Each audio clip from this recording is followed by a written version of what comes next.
ایک جنگل میں بندروں کا ایک گول رہتا تھا۔ اس جنگل میں چونکہ بہت زیادہ تعداد میں پھل وغیرہ اگتے تھے، اس لیے وہ سب بندر بہت اطمینان و خوشی سے رہتے تھے۔ ایک دن ایسا ہوا کہ ایک سائنسدان اپنی بیٹی کے ساتھ اسی جنگل میں ریسرچ کے لیے آیا۔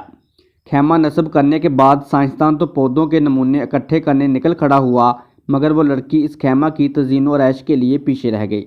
اس نے پہلے زمین پر ایک پرانا قالین بچھایا، پھر اس قالین پر بستر لگائے، خیمے کی درمیانی ٹیک سے برقی لانٹرن لٹکائی اور اس کے عین نیچے ایک چھوٹی سی میز اور اس پر سجاوٹی سیبوں سے بھرا ایک پیالہ رکھ دیا۔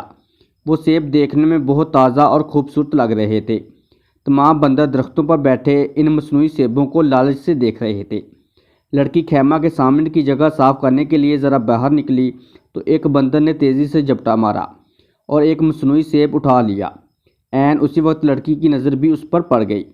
لڑکی نے فوراً بندوق اٹھا کر نشانہ لیا اور فائر داغ دیا، مگر تمام بندر اتنی دیر میں وہاں سے بھاگ گئے تھے۔ کافی دیر تک بھاگنے کے بعد طاقت نہ ہونے کا یقین ہونے پر تمام بندر رک گئے۔ چور بندر نے ہاتھ بلند کر کے سب کو سیب دکھایا۔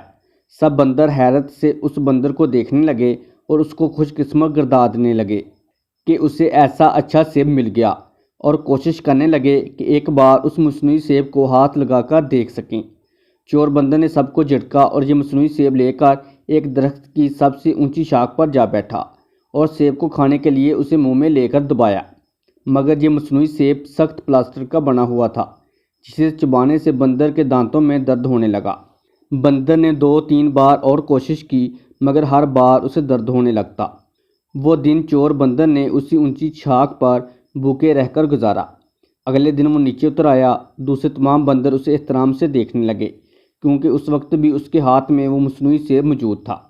دوسرے بندروں سے ملنے والا احترام دیکھ کر اس بندر نے اس سیب پر اپنی پکڑ اور مضبوط کر دی۔ اب دوسرے بندر پھلوں کی تلاش میں نکل گئے اور تیزی سے ایک درخت سے دوسرے درخت پر چھلانگ لگاتے ہوئے پھل توڑ توڑ کر کھانے لگے۔ چور بندر کے ایک ہاتھ میں چونکہ مصنوعی سیب تھا، اس لیے وہ درختوں پر نہیں چڑھ سکا، مگر وہ سیب بھی ہاتھ سے چھوڑنا نہیں چاہتا تھا، اس لیے وہ سارا دن بھوکا پیاسا رہا، اور یہی سلسلہ اگلے کچھ دنوں تک چلتا رہا۔